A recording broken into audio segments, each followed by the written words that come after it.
Hi, welcome back to Like Totally Barbie. Okay, Blend, it's time to be calm now. Today we're going to talk about the story of Ruth Handler, who is the inventor of the Barbie. And the Barbie I'm featuring today and whose makeup I'm going to attempt to emulate is my sleepover Barbie. She is a fairly well-known Barbie for some controversial things about her, which were not controversial at the time, which is somehow more terrifying. But she comes with a scale permanently set to 110 pounds and this lovely book called How to Lose Weight. And on the back it says, don't eat. So, yeah, bad. Very, very much bad. Would you say bad Bobby? Yeah, that's exactly what I would say, Jordan, yes. And, of course, I had to own her. I don't know what that says about me. Probably nothing good, but she's the one I'm going to be working with today to try to get that very signature Barbie eye makeup. I will say right now I do not feel like putting on fake eyelashes today. So the eyelashes perhaps will not be exactly, the same, but we're going to go for it. Also, I realize my outfit is not 1950s, but, the 1990s was a cool time too, and I like this top because I just got it. So I'm going to wear it anyway. Okay. So, first things first, we're going to prime. I have my e.l.f. Blemish Control. Oh, like a real YouTuber. e.l.f. Blemish Control Primer. So, Ruth Handler was born in Denver, Colorado. She's actually Jewish. And she married Elliot Handler, her husband, who she started Mattel with. I think they were like high school sweethearts. I don't think they got married until they left high school, but they were like high school sweethearts. And they decided to make toys and furniture out of this new out of plastics. So they decided to put their names together. So Mattel came from combining Matt, who was their other business partner. His name was Harold Matson. And her husband's name, Elliot Handler, and that's how they got Mattel. And then they used scrap plastic to make doll furniture. The doll furniture was more profitable than anything else they'd ever made, so then they started really just focusing mostly on the toys. At this point, Ruth had a daughter whose name was Barbara and a son whose name was Kenneth, and I think you can kind of see where this might be going. So Incest. Thank you, Jordan. Thank you, Peanut Gallery. Now I'm going to put on my foundation. Today I'm using Pure Mineral Liquid Veil. I really like that it kind of has a very airy look when it's on. And I know other people don't put it on like this. I just like how it feels like cold on my skin like that. So, okay. So, Barbara really loved to play with paper dolls. And she would pretend they were adults and put them in adult scenarios. Like they would get married. They would make friends. It was almost like she was playing at what it would be to be an adult woman. And then she started to notice that her daughter, when she played with other people, would act out like future events, like jobs that she would have or, people that she would meet. So it really started to seem like there was this idea of girls wanting to imitate what it meant to be an adult. And this was huge because at the time, dolls were baby dolls. And so it was just the only thing that they were really doing was emulating what it meant to be a mother. But she was noticing that they didn't really want that. They wanted to emulate what they thought their future would be, which is very different. So she said, I want to produce a three-dimensional plastic version of a paper doll. And then her husband, Elliot, was like, nah, like no parents are going to buy that. Like that's not something they want, especially because a lot of the paper dolls at the time had, let's say, a voluptuous figure. We'll just leave it at that. And the doll that she had brought to him to try to get people excited about, or to get him and their business partner excited about Barbie as a concept and about plastic dolls was a Build Lily doll. Now, before I talk about the Build Lily dolls, I'm going to go ahead and start working on priming me eyes. Priming my eyes. Okay. And I'm using Dermacool. I have a couple shades lighter than my actual skin tone, and that's what I use to kind of highlight as well as prime, because I think that really brightens up. I have like naturally kind of dark circles. So that's where that comes from. So Build Lily. Now we're going to talk about Build Lily. So, Build Lily was a German cartoon character from, let's say, naughty cartoons. Now, naughty cartoons back then, we're not talking like some creepy hentai guys, but, you know, adult cartoons. They were most commonly used by men when they were courting a woman to kind of give her the hint that they wanted to do the do. So, a particularly inappropriate thing to bring forward to her husband and say, woo, this! But Build Lily then became a doll, which was sold in Europe, and mostly like kind of like a gas station doll almost. And the idea was almost like, okay, we're going to like have this doll that you can give to your lady to show her how hot to trot. You know, kind of a deal. It was a little weird for her to be bringing that particular type of doll. So that's particularly interesting. So she bought a Build Lily when they were on vacation, family vacation, and she tried to sell the idea to the other executives, and they were like, she's too sexy, it's too inappropriate, like mothers aren't gonna buy this for their daughters. But she kept insisting that they would. So she went forward, designed the doll, named it Barbie after Barbara, her daughter, and they went through a couple different versions. So somewhere floating out there is a rumor, I don't know if this is true, it's a version that has napples. Just nibbles. Somewhere out there, the story goes, one of the prototypes had nipples, which was apparently just horrifying to everyone in the meeting, but apparently it is true. So I like to imagine in my head that somewhere at Mattel, just like in the headquarters, there's like a closet, and in there is just a closet full of Barbies with nipples. Just really weird shit. So anyway, moving on. They take it to an expo. Next thing I'm going to do is set my under eye before I start working on my eye. So that way it'll start to catch some of the pigment that might fall, and then I can kind of just brush it away. I always think this is a super good idea, and everyone should definitely do this. Thank you to the drag queen that started us all doing this, because I'm sure it was a drag queen. It almost always is. All the good stuff in makeup starts with drag. Anyway, so they take it to this toy convention, and it is not a hit. Most of the people who are doing the purchasing for these companies are men, and they don't really get it. They're kind of like, why does she have such big titties? Why does she need to have titties at all?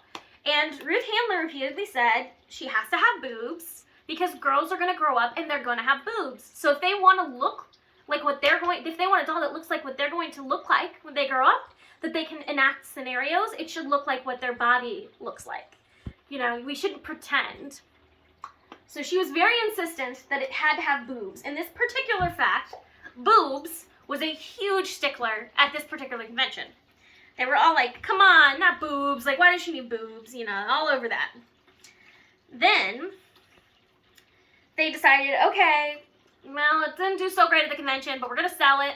They make one toy commercial for it.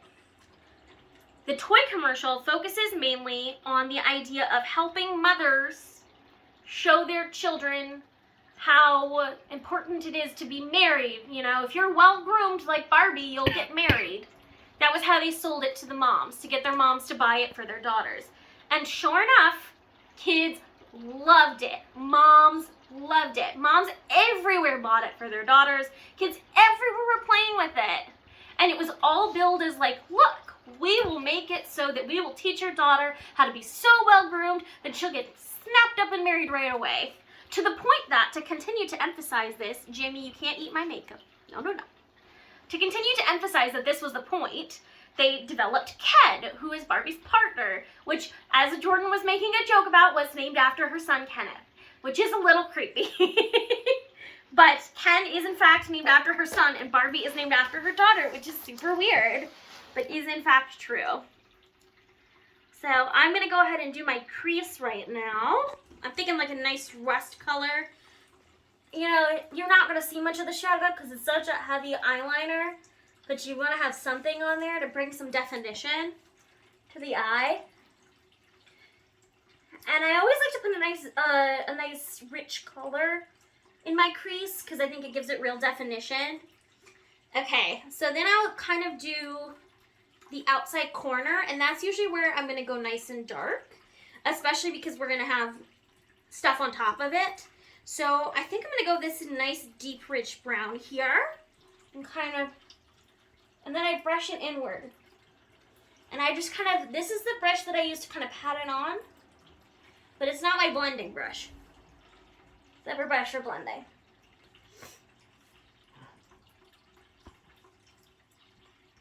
Okay, and then I'm going to use this nice gold on my inside here, my inside corner. And then I'm going to use my blending brush to blend it out nicely.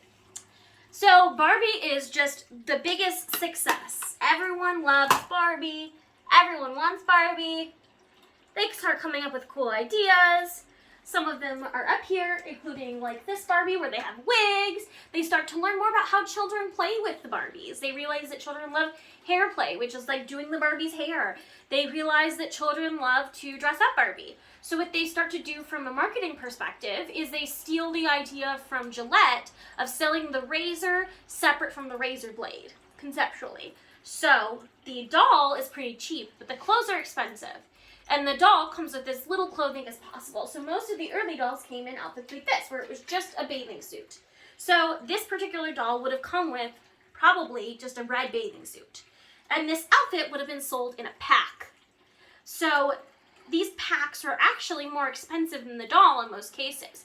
To the point where that's actually still true today. If you ever decide you want to collect, you'll notice that oftentimes the clothes are more expensive than the doll.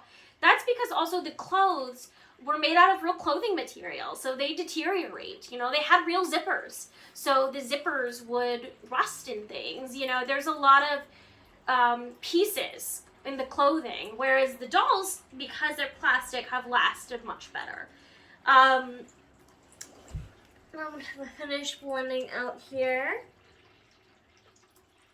So you can see I did a pretty subtle eye because we're going to do a lot of black eyeliner on top of this because that is her signature thing. So I kept it really neutral.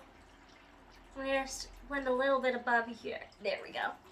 So I kept it pretty neutral, but I did add some different colors because I think adding a little dimension is always just a good idea more generally.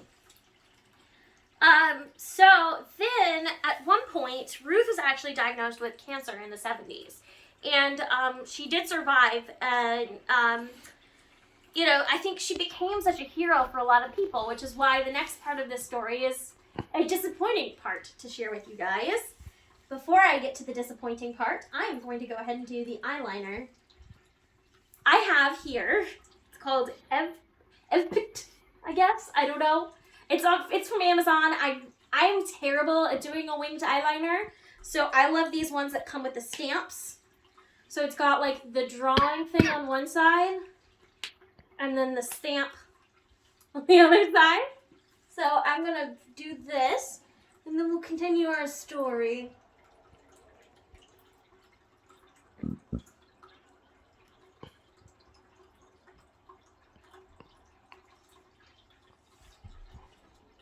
Now I'm going to fill her in here.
Do I look even, Jordan?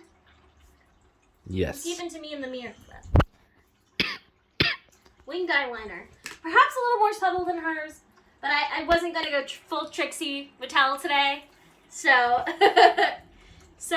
unfortunately,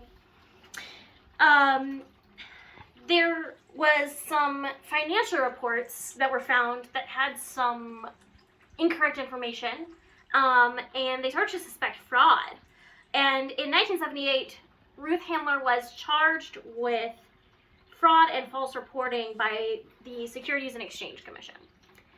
And she pleaded no contest and was fined and sentenced to community service.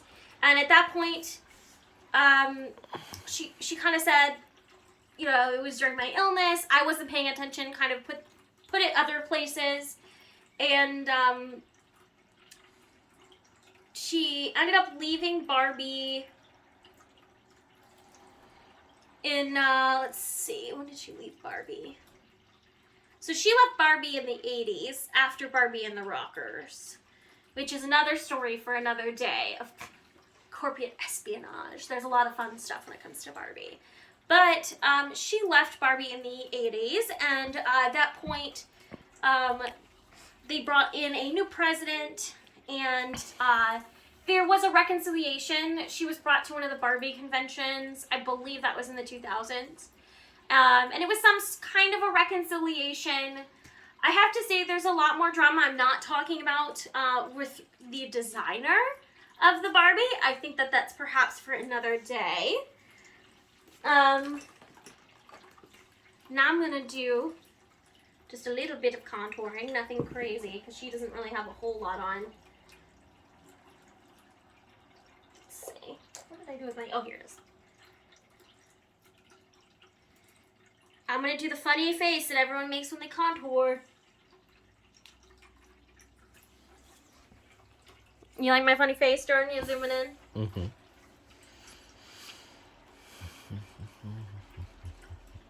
I keep it nice and light, because I think heavy starts to kind of look like you have dirt on your face. But I like to keep it nice and light.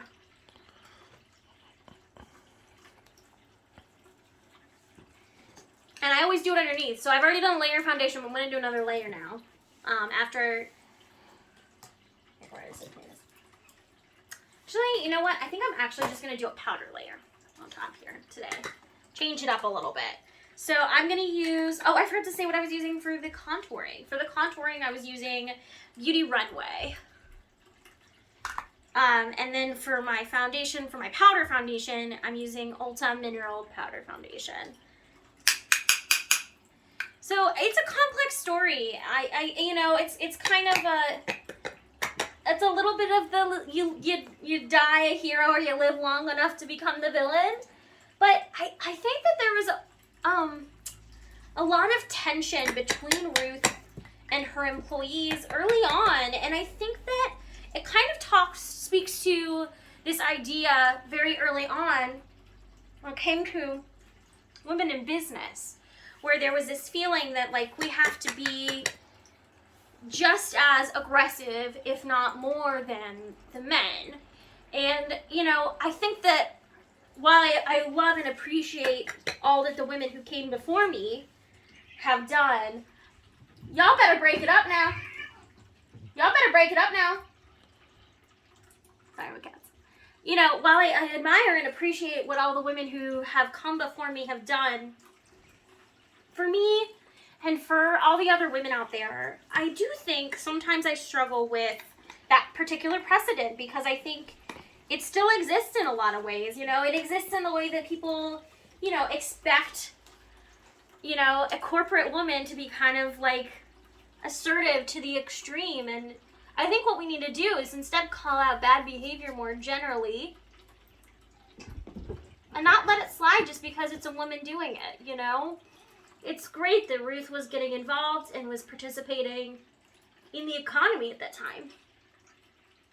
But she also lied. And okay, y'all need to seriously stop or I'm going to come over there. As I'm saying, don't be aggressive, and I'm like about to go over there and bring my guns up. Yeah, I mean, I think it's a tough situation, but I do think while I'm appreciative of women like Ruth who came before, I think it's important that when we're going forward, recognize their mistakes. And I think a lot of that came in the desperation to try to be as intense, you know, as the guys are.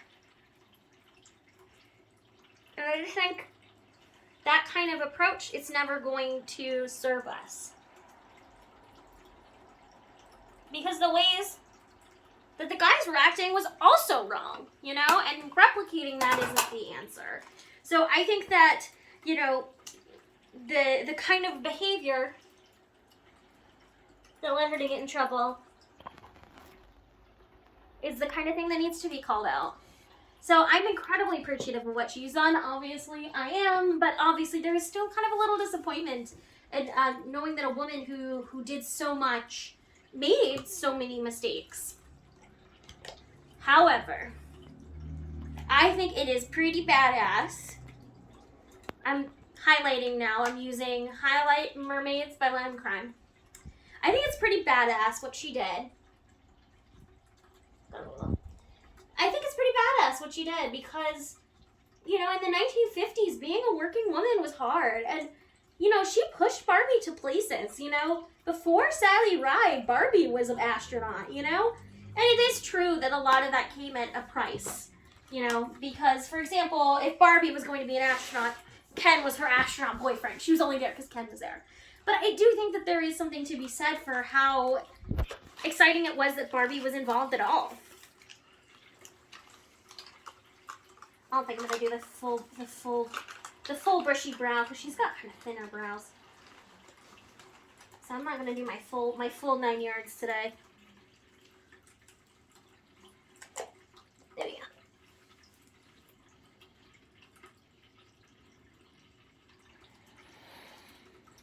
So I'm using Anastasia Beverly Hills Brow Wiz to kind of fill in just a little bit. And I'm not doing anything too crazy. And then I'm just brushing it out. Keep it nice and floofy. Okay. Next thing's next. And last thing's last. Gotta do the lips. She's got those nice bright red lips. So, I'm gonna see what I can do here.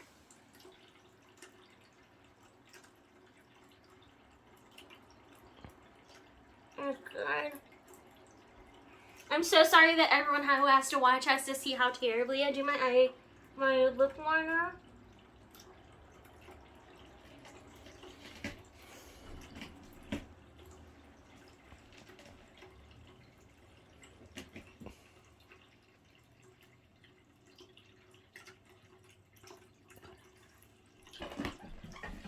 What about that lovely lip liner? Lip liner always looks so crazy before you do anything. Oh my god. Okay. Next thing's next. I have my MAC.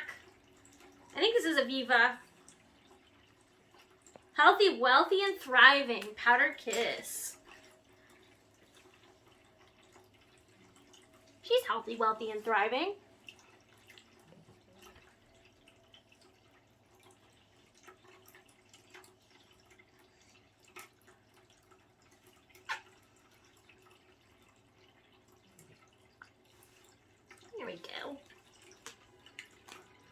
And then I'm going to top it with my lip gloss, my nude lip gloss. I don't know who makes it.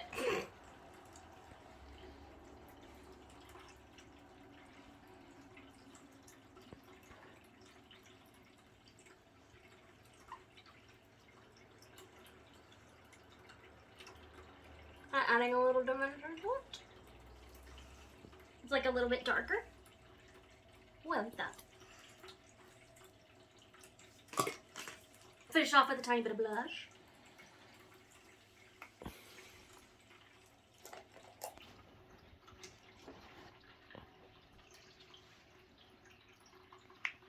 And do I look like a Jordan? I can't tell who's who anymore. Anyway, Ruth Handler is an interesting person, and I think she's a person worth looking up and learning more about. There's a lot of autobiographies, biographies. And she's just a really interesting person, a complicated person, but I think most people are, and I think it just kind of, hers is such a good example of how capitalism can change someone's intentions, you know. It's really tempting, I think, when you're in those positions to make really bad decisions. And it's disappointing when people do that because we put so much faith and stock into them, which I'm not sure that we should, but I know that we kind of like live in the world that we live in. But it is a little bit kind of frustrating because she started out in such a place where she was trying to advocate for girls to have play that fit them better. You know, and I think that, like, slowly, you know, as Barbie made more money, it became easier and easier for her to justify some of the things that she was doing, and that's unfortunate. But I am still very glad that she invented Barbie. You know, it's such a passion for me, and I think about what the world would be like if we didn't have Barbie, and I know it would be worse. And I know that kind of sounds crazy, but Barbie allows young girls to have the opportunity to act out what their futures could look like. And even when it was problematic, we still found as little girls value in it. You know, I have Barbies in here from when I was a kid. When I was a kid, let's see, where's a good example Barbie? Actually, right here, Rapunzel. Oops. Sorry, Rapunzel. I got her at Goodwill. This is an actual Barbie. I really did have this Barbie when I was younger. I had a Rapunzel Barbie. Actually, mine was full size. I think I talked about it in the last video. It's my favorite Barbie in the whole wide world. It was a my size Rapunzel Barbie. And I don't know, there's something about having the opportunity to kind of put yourself in Barbie's shoes and be able to act out what your future could look like that makes you feel empowered as a little girl. And having a doll that has an adult body, you know, it allows you to better see what you could feel like and look like as an adult. And I think it just allows for so much more play and exploration and imagination. And I think it's just all fascinating, the psychology of playing with dolls. So anyway, that's Ruth Handler. This is my bubblehead Barbie look, my bubblehead slumber party Barbie look, and I hope that you guys learned a little something today and that you enjoyed hanging out with us. Jordan, do you have anything to say to the folks, to the peeps watching at home? You don't have anything to say? Thanks for watching. We appreciate your support.